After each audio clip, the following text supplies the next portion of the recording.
Okay, so I am back with another video. I'm trying to make these videos consistent, you know what I'm saying? Like, I want to give you guys the best content that I can. And this year, I'm telling you, I am revamping this channel. This is a story time video. I don't know if I've done a story time video on my channel yet. This one is going to be a story about when I was a sugar baby. Your girl Marley was a sugar baby. I had a sugar daddy. Like, how dare you, Marley, right? I was, you know, at a bar down in Philadelphia.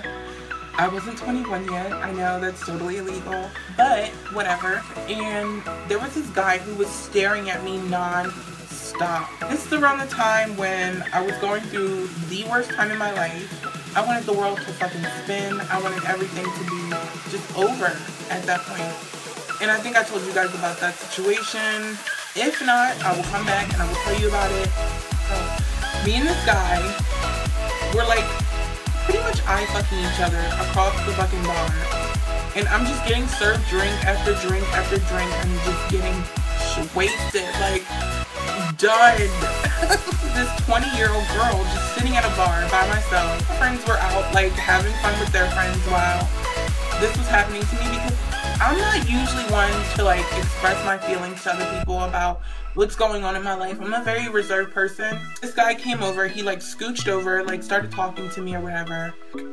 Hi, like, just wasted. Like, I can't even see if he's hot or not. You know how they say there's, like, beer goggles or whatever? Bitch, I have fucking beer goggles, and I don't even drink beer. It was just the hottest thing in the world to me with them goggles on. So, bitch, I'm sitting there, I'm like talking to him, I'm flirting, blah, blah, blah. He buys me drink after drink after drink. Seeing that I'm already inebriated, you know, get me drunk, take me home, fuck me or whatever. I'm like totally okay with it because I'm too drunk to even care. So we wound up leaving the bar. But bitch, I wound up leaving this bar and I go back to my dorm. Remember giving him my number. And he texted me right away. He's like, so, what are you up to? Mind you, we just left the fucking bar. Like, dude, like, I'm not texting you right now. Like, call me. He called me, and I'm sitting there, I'm on the phone, just like, I don't know, I just spent time with this awesome guy, like, being, like, cheesy-ass bitch. And he's just like, oh, he was like, I'm gonna take you on trips. I want to spend money on you, blah, blah, blah. And my dumb ass, I come right out and say, I'm like, oh my God, are you a sugar daddy? And he's just like, I mean, I'll be whatever you want me to be. But if you want me to be your sugar daddy, then fine. And I was like, okay, I'll take a sugar daddy. That's cool. I mean, like, I was in a situation where I was just like, I need something new. I needed money. I mean, like, I'm not afraid to say, girl, I need money. And I needed something new in my life. So I was just like, yeah, you could be my sugar daddy or whatever.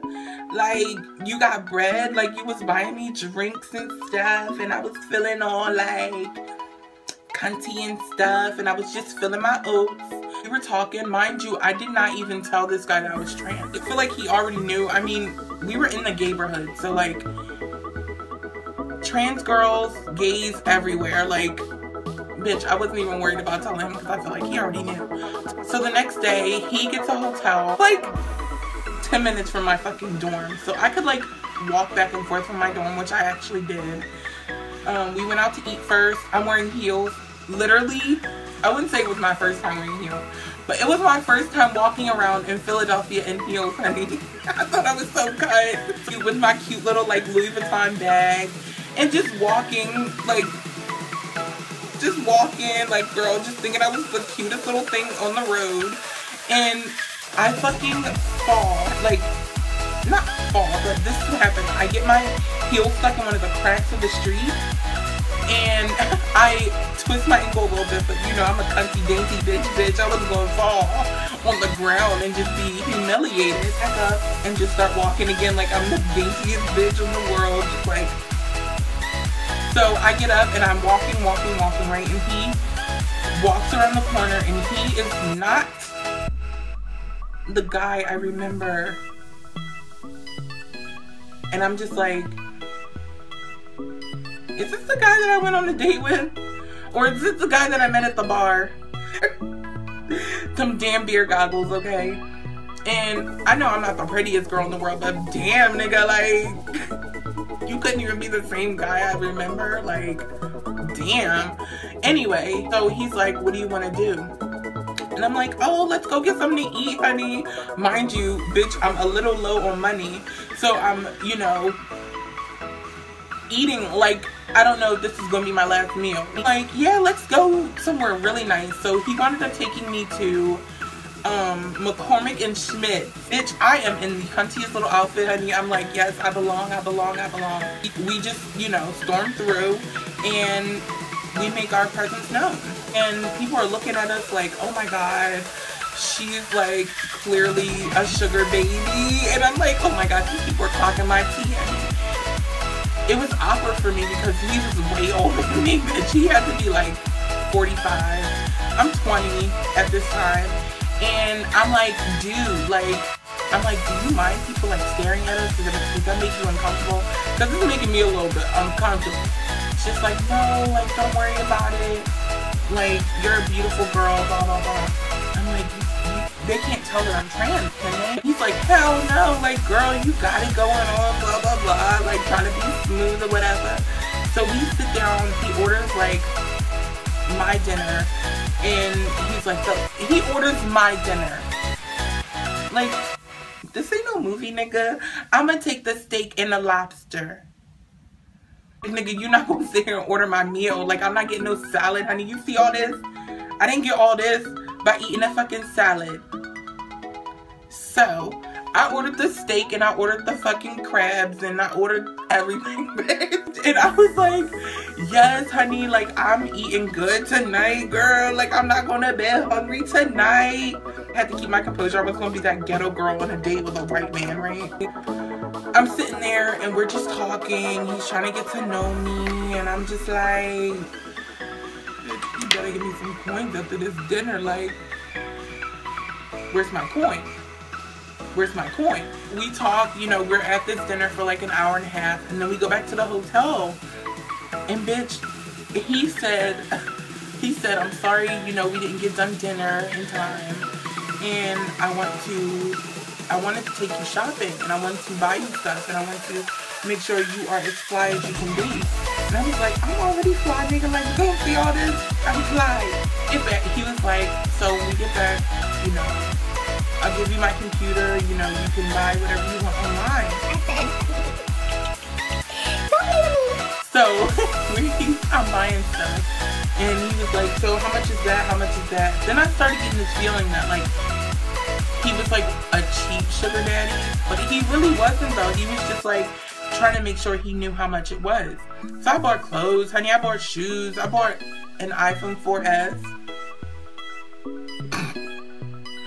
An iPhone 4S. So I'm thinking I'm buying an iPhone 4S. A few days later, I find out that he canceled the order, whatever. He didn't want to get it for me. But everything else wound up starting to show up to my dorm. Big boxes, girly boxes of clothes and shoes and flowers and bags. And like, I'm just sitting there like, oh my God, I feel like a fucking princess and stuff. I call him up, I'm like, oh my God, thank you, thank you, thank you. Mind you, this relationship started to be a long distance relationship because I didn't see him after a while. But he would still send me money. I would just be like, oh, you're so sweet, but like, when's the next time I'm going to see you? Like, and then, bitch, he winds up showing like up in the city one day. And he's like, hey, I'm in Philly, like, I want to come see you. And I didn't have shit to do because classes were over and done with. And I'm just like, okay. I wound up caving in and I went to go see him, bitch, because I did want a little bit of coinage, no shade. Mind you, the whole time I have not had sex with this guy. Not once. Like, I'm not a whore. I'm not a galore, honey. I didn't have sex with him once. But he's spoiling me and buying me stuff. And I'm like taking it in. I'm a young 20-year-old girl. Like, who wouldn't take this in? Like, who wouldn't want this? We meet up and he tells me like, oh, I don't think we can do this anymore. And I think like you're using me for money. Isn't that what the arrangement was? he was like, but you're not having sex with me and blah, blah, blah. I'm like, but that would make me a prostitute and I don't do that. Like, I'm a lady. He was like, we can be friends, but I don't know if we can continue doing this. Bitch, I knew the coinage would come back. And then shit got really bad for me at school, and that's another story. And I wound up meeting up with him again, and we, you know, started hanging out and just being friends and going to dinners. And I didn't need him to like sit there and buy me stuff, and I didn't need him to be that person. And to this day, me and him are still friends. We're not sexual or anything, but he's a good guy. And whenever I need something, he's there for me. Like, I went through a really bad time last year even, and he was there to help me. I was so lucky and I was so blessed to have him in my corner when I really needed him. So that goes to say, like, it's just, you gotta be a humble person, and you can't like sit there and be like, oh, I'm just the baddest bitch in the world. Like, I can have any man I want. I can have a sugar daddy if I wanted to. Because that's not how it works. Girl, if he wants you, he's gonna want you for you. And if you want him, you better want him for a different reason other than some money. Because girl, what's gonna happen when the money dries up?